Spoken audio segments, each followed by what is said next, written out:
If you go through and you look at all the verbs as he's describing the destruction of the temple, as he's speaking to the people in the church, he's talking about make sure you don't get led astray, right? Me and you, make sure you don't get led astray by cults and false prophets and false teachers, even within Christianity, by the way.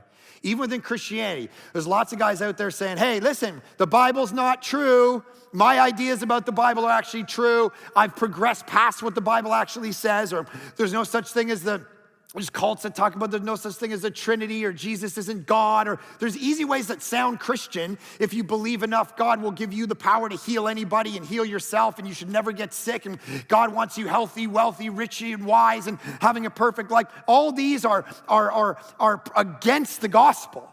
And it's easy to fall into them and believe false messiahs and false versions of Christianity. He says, don't do that. He says, don't be alarmed. It shouldn't surprise you when the world's a disaster. Doesn't mean you don't fight to make it better. It just means stay cool, man. Don't lose it like everybody else. I already told you this was gonna happen. If you're a biblical Christian, it should not surprise you how messed up the world is. You need to fight for the justice. You need to fight against all of it, but you should never go, oh my gosh, I never saw this coming. Don't be alarmed. He says, you go through the verbs.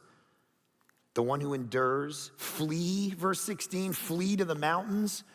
When you see it coming on you, man, don't be part of it. Don't fall into it at work or on the playground or at school or whatever. Don't fall into the temptations that are gonna arise when the pressure comes, when the tribulation comes.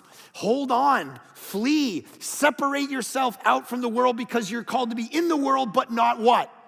Of the world. Pray. Verse 20, that your flight may not pray, be people of prayer. God, give me the strength in this moment. I need supernatural help. These are all the verbs that he's explaining. Disciples, listen to me. This is gonna come in your lifetime. And this is what I need you to do.